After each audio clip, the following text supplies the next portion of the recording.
ሰላም ጤና ይስጥልኝ እንደምን ቆያችሁ ውድ አድማጮቻችን የፋስት ስፖርት ዩብ ነው። በኤፍኤ ካፕ የአራተኛ ዙር ጨዋታ የለንደኑ ኃያል ክለብ ቼልሲ ከሜዳ ውጪ ወደ ኤምኬኤም ስታዲየም በማቅናት ሁል ሲቲን በሜዳውና በደጋፊው ፊት 4-0 አሸንፎታል።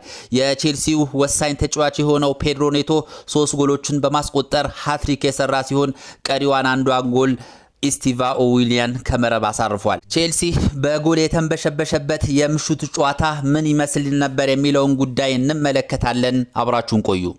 በኤፍኤ ካፕ የአራተኛ ዙር ጨዋታ የለንደኑ ኃያል ክለብ ቼልሲ ድል ቀንቶታል። 4 ጎሎችን በማስቆጠር ቀጥታ ወደ ቀጣይ ዙር ማለፉን አረጋግጧል። ቼልሲ እንግዲህ ከሜዳ ውጪ ወደ ኤምኬኤም ስታዲየም አቅንቶ ነበረ። ይህ የሁል ሲቲ ጥንታዊ ስታዲየም ነው። 25500 ያህል ተመልካች የሚይዝ ስታዲየም ነው።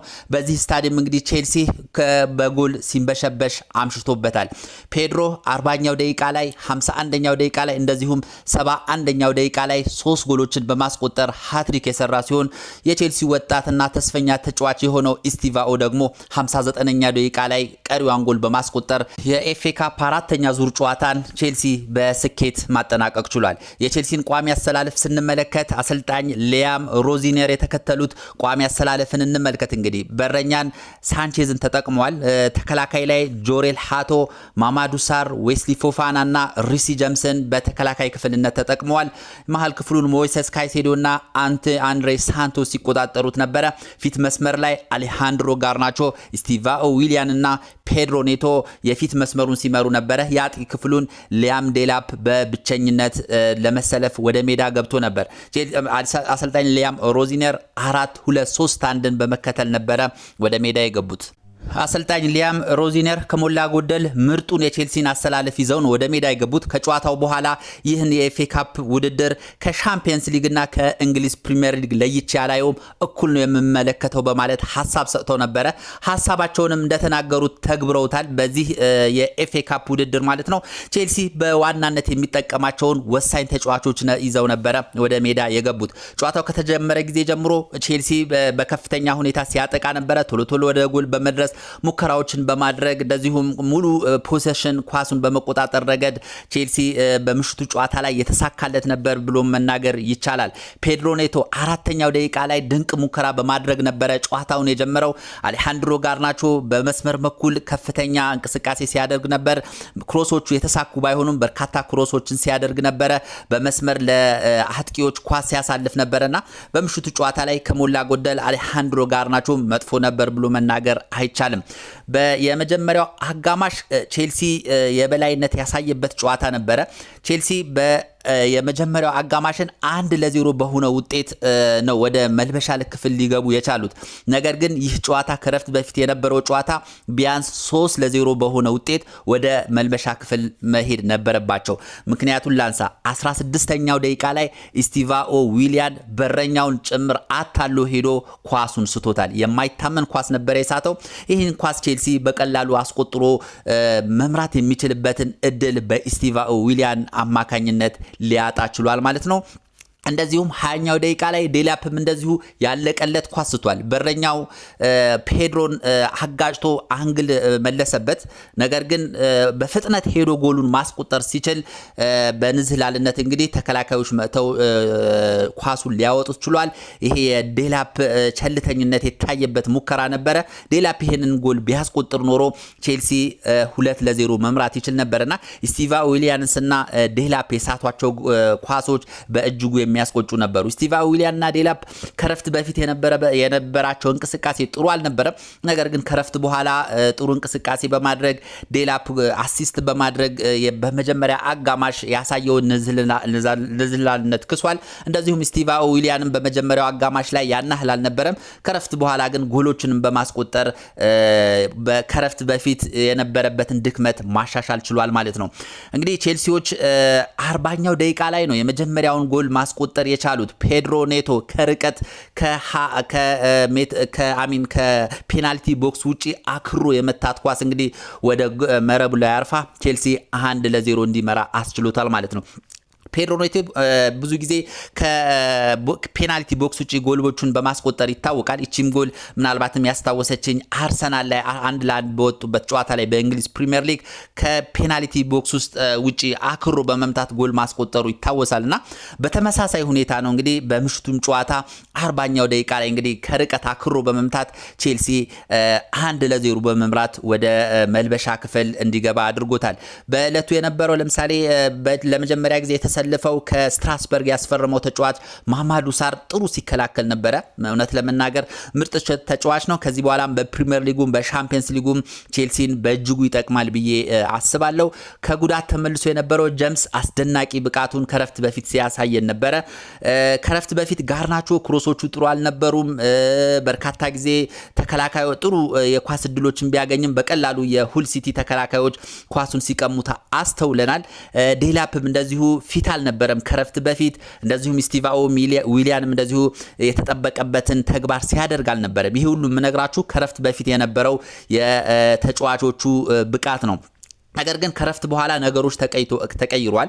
ሁሉም የቼልሲ ተጫዋቾች ጥሩ ተንቀሳቅሰዋል ብሎ መናገር ይቻላል።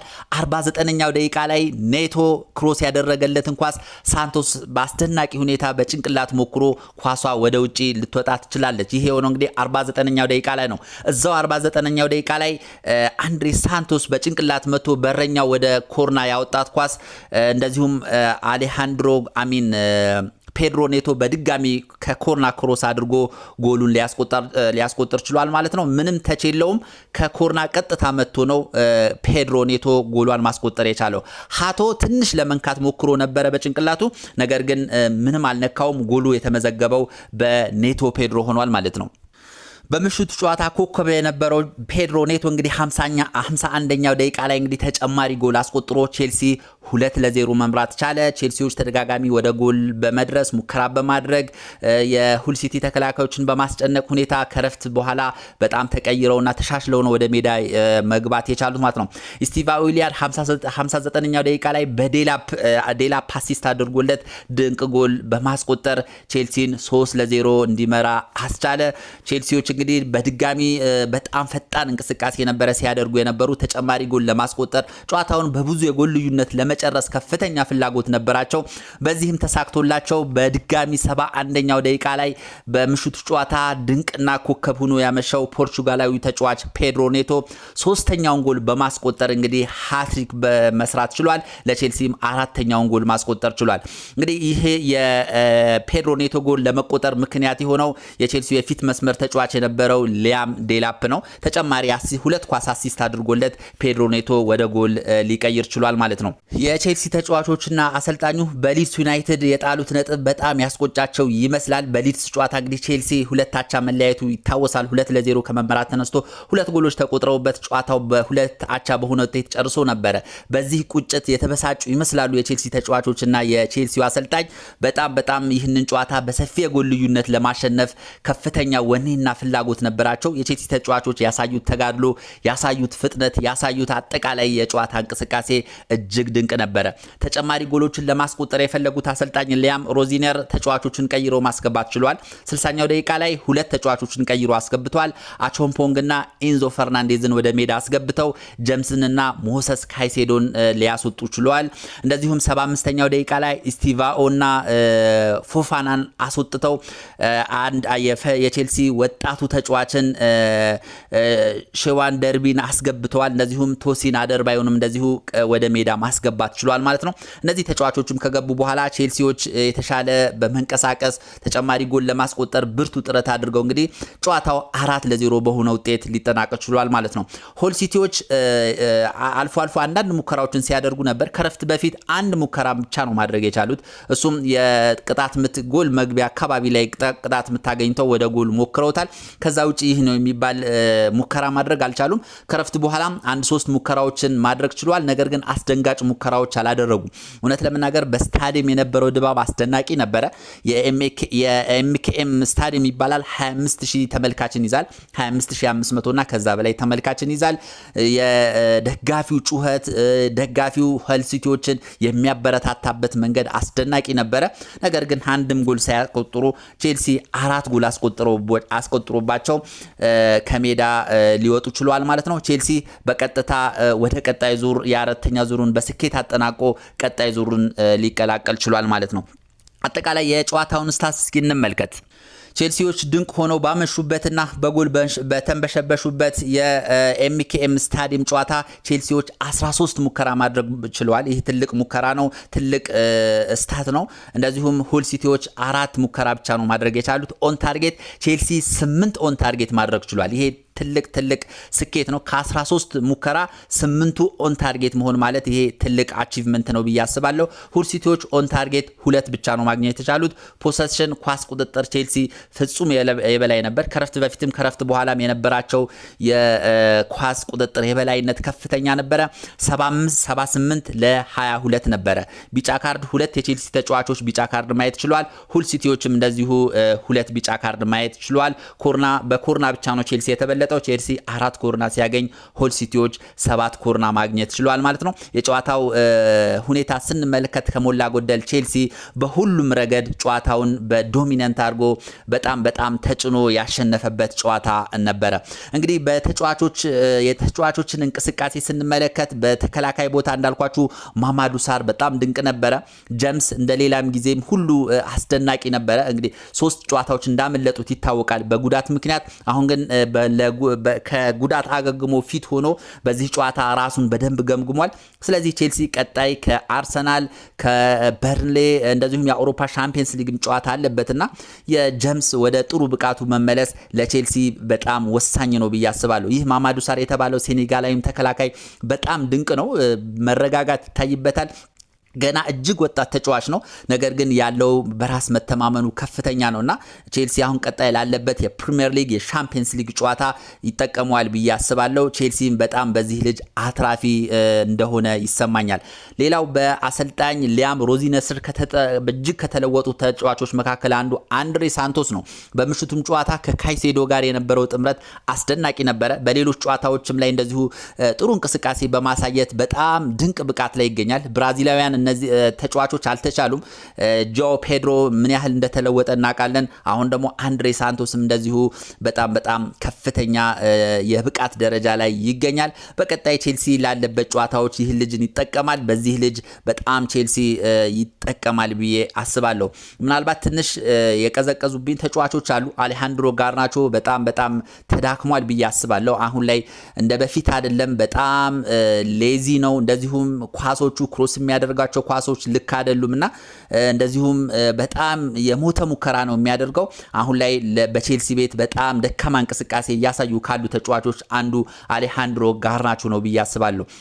ስቲቫኦ ዊሊያን መጠነኛ መዳከም ይታይበታል። ምናልባት ገና ወጣት ነው። በሂደት ነገሮችን ያሻሽላል ብዬ አስባለሁ። ምንም እንኳን ጎል ቢያስቆጠርም አንዳንድ የሚስታቸው ኳሶች በጣም የሚያስቆጩ ናቸው። ነገር ግን በሂደት ነገሮችን ያሻሽላል ብዬ አስባለሁ። ሞሰስ ካይሴዶ ምርጥ ነው። ኢንዞ ፈርናንዴዝ ነው። ሁሌ በምንም የማይታማ ተጫዋች ነው። በምሽቱ ጨዋታም ተቀይሮ ገብቶ መሃል ሜዳውን በመቆጣጠር ረገድ እጅግ አስደናቂ ነበረ። ሊያም ዴላፕን ስንመለከት ወጣ ገባ የሆነ እንቅስቃሴ ያሳያል።